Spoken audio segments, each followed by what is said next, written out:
दोस्तों मेरा नाम दानिश हैदर है। तो आज हम जा रहे हैं, आज हम छोटा सा ब्लॉग बनाने के लिए जा रहे हैं। तो अब देख सकते हैं कि किस तरीके से अभी सुबह सुबह का टाइम है। तो अभी 5:30 हो रहा हुआ है। मोबाइल मेरा असल में घर पे ही रख दिया क्योंकि जो डिस्चार्ज हो गया, रात में चार्ज लगाना भूल गया था। तो ऐसा नहीं कि बैटरी रखा ना वो डाउन हो जाता है। तो मोबाइल हो गया काफ़ी पुराना, 2-3 मतलब 4 साल तो हो ही गया। वहाँ 4 साल नहीं 3 साल हुआ होगा। वैसे तो वो 2020 का है, लेकिन 3 साल से मेरे पास है। और ये हमारा ना सनी बाज़ार है, देख लो पूरा, देख लो सीधा। शहरों में देखो सवेरे उठना बहुत बड़ी मुश्किल का काम होता है क्योंकि बहुत दिक्कतों का सामना करना पड़ता है। शहर में ऐसा नहीं है कि हम सवेरे सोते हैं। हम गांव में भी ऐसा होने लगा कि मेरे फादर भी गए हुए थे गांव, तो बता रहे थे लगभग 2015 से हम भी गांव नहीं गए हुए। तो लगभग हमारे को भी 16-17 मतलब 11 साल हो गया। तो मेरे फादर गए हुए थे, तो उन्होंने बताया कि गांव में भी हम लोग लेट उठते हैं, लेट सोते हैं क्योंकि वो वहाँ भी 24 घंटा बिजली आती है ना। तो जिसके कारण क्या होता है, लेट नाइट अगर जागते हैं ना, तो लेट नाइट जागने के कारण ऐसा होता है। यहाँ आप 2 मिनट भी नहीं पैदल चलते हैं कि बार बार बैटरी रिक्शा वाला आता है और पूछता है कि आपको कहाँ जाना है। मतलब कोई लोकल, जैसे कि यहाँ से बी ब्लॉक का लगभग 10-15 रुपये लेता हुआ, तो बोल रहा था कि वहाँ 10 रुपये ही लेता है, तो वहाँ जाना है। तो यहाँ पे रिक्शा वाला अक्सर इस तरह पूछता रहता है। देखो यहाँ पे रिक्शा वाला भी मेरे को अभी पूछा कि बी ब्लॉक चलना है कि नहीं चलना। तो रिक्शा वाला एक कदम भी पैदल नहीं चलने देते हैं। वो सोचते हैं कि किसी तरीके से मेरे पे आ जाओ भाई, सवारी कर। तो इस सुबह सुबह टाइम में मैं रिक्शा में थोड़ी बैठूँगा, तो ऐसे चल रहा है। तो ये ना, ये यहाँ पे से ना 3 रोड जाती है। एक इधर नागलोई की तरफ जा रही है, ये नागलोई, इधर जलेबी चौक, और ये तो टी पॉइंट है ना। और पीछे से तो हम आ ही रहे हैं। बार बार रिक्शा वाले पूछ ही रहे हैं कि चलना ही है।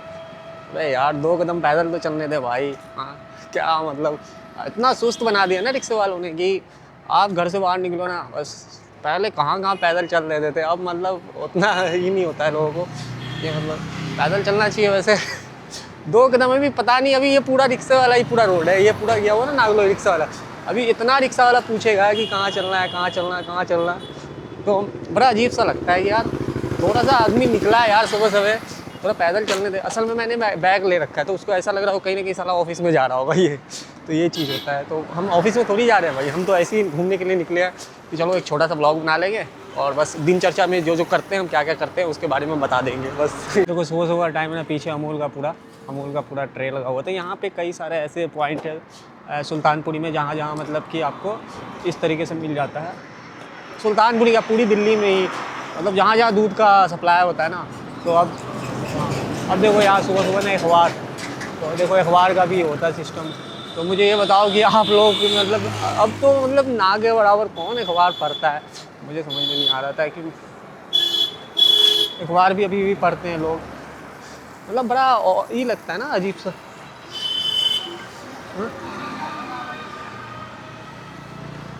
तो ये देख सकते हैं हमारे यहाँ पे ना, ये बनिया की दुकान भी है।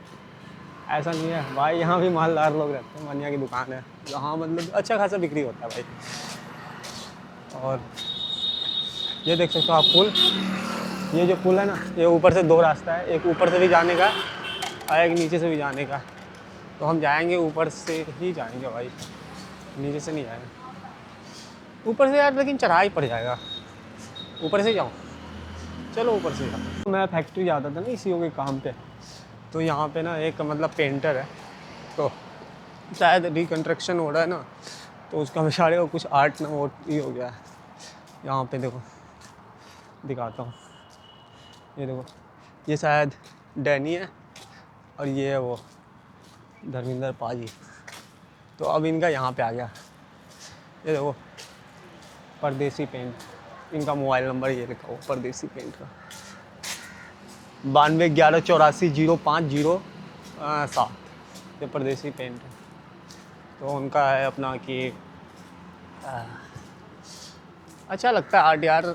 अगर जैसे घर में चित्र वगैरह, मतलब वो थोड़ा नेचुरल लुक देता है ना। आजकल तो वैसे कंप्यूटर वाला हो गया, फ्लैक्स वाला आ गया, लेकिन वो चीज़ नहीं देता है अभी भी। जैसे वो अभी धुरंधर जो बना है, धुरंधर फिल्म, तो धुरंधर में भी यही हुआ है कि पार्ट 1 में भी वही और पार्ट 2 में ही वही। मतलब जो पुराने जो टाइम का जो बोर्ड होता था ना, वही यूज़ किया गया। उसके बाद उसको लिखा गया, उसके बाद उसको जो आर्टिस्ट होते हैं ना, वो उसको गंदा करके थोड़ा पुराना दिखाने का। वैसे तो उस वक्त अगर करेंगे तो एकदम नया नया दिखेगा, तो उतना मतलब वो चीज़ टच नहीं करेगा। तो उस चीज़ को टच करने के लिए इस तरीके का काम करना पड़ता है। अब देखो गाइज, एक तो ये रहा ऊपर फ्लाईओवर, सबसे ऊपर फ्लाईओवर, और ये रहा हमारा अंडरपास रहा। और यहाँ से भी बहुत पुराना रास्ता हुआ है, यहाँ से भी हम लोग जाते हैं। यहाँ से बहुत ज़्यादा यूज किए हैं रास्ता को हम लोगों ने, बहुत ज़्यादा। तो अभी भी ये असल में ना अंडरपास और फ्लाईओवर तो बनना ही नहीं था, तो अंडरपास से बीच बीच में जाते थे लोग। फिर अंडरपास में पानी वानी भर जाता था तो अंडरपास बंद हो जाता, तो सबसे ज़्यादा यहीं से जाते थे। सबसे पहले हम रिक्शा और वहाँ से पकड़ते थे, फिर उसके बाद और आगे चला गया था रिक्शा। उसके बाद फिर अब क्या हुआ कि अब हमें जब रिक्शा पकड़ना होता है ना, वैसे तो मैं स्कूटी वगैरह से ही जाता हूँ तो मुझे उतना ज़रूरत नहीं पड़ता हमको कि रिक्शा पकड़ूँ। लेकिन हाँ, जब रिक्शा पकड़ना होता था वहाँ से कम से कम 1 किलोमीटर पैदल आओ, उसके बाद फिर 1 किलोमीटर जो बचता था उसके लिए फिर रिक्शा पकड़ते थे। तो अभी क्या है ना कि आधा किलोमीटर से भी कम पैदल आते हैं, उसके बाद रिक्शा मिल जाता है। आने वाले टाइम में वो भी मतलब मेट्रो से की बात कर रहा हूँ, अगर क्या बोलते हैं ग्रामीण सेवा या फटफट सेवा जो चलता है ना, उससे तो और भी कम है। बस अब देखो यहाँ से हम जाएंगे आगे से।